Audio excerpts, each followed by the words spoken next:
নমস্কার বন্ধুরা, কেমন আছেন সবাই? আশা করি সবাই ভালো আছেন। আজকে আমার রান্নাঘরে সবাইকে স্বাগত জানাচ্ছি। আজকে আমার রান্নাঘরে কি হচ্ছে দেখুন। আজকে নিয়ে নিয়েছি আমি ওলকচু। এখানে ওলকচু কই মাছ দিয়ে রান্না করব। তার জন্য প্রথমে আমি ওলকচুটাকে ভালো করে কেটে নিচ্ছি, ধুয়ে খোসা ছাড়িয়ে আমি এভাবে ছোট ছোট পিস করে নিয়েছি। এখন সেগুলোকে সিদ্ধ করে নেব। এক কুকারের মধ্যে আমি 1 চামচ নুন আর একটু লেবু রস দিয়ে সিদ্ধ বসিয়ে দিলাম। আর এদিকে নিয়ে নিয়েছি কয়েকটা কই মাছ। কই মাছগুলোকে আমি ভেজে তুলে রাখবো। আর এখন আমি ফোড়ন দিয়ে দিয়েছি এখানে।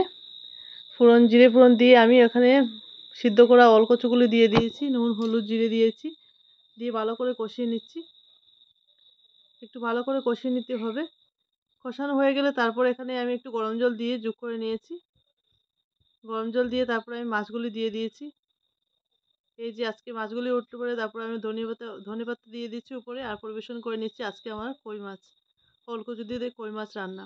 ভীষণ একটা টেস্টি রেসিপি, খুবই সুস্বাদু। গরম ভাতের সঙ্গে জাস্ট অসম লাগে, খুবই ভালো লাগে। আমার রেসিপিটা ভালো লাগলে অবশ্যই লাইক শেয়ার কমেন্ট করবেন।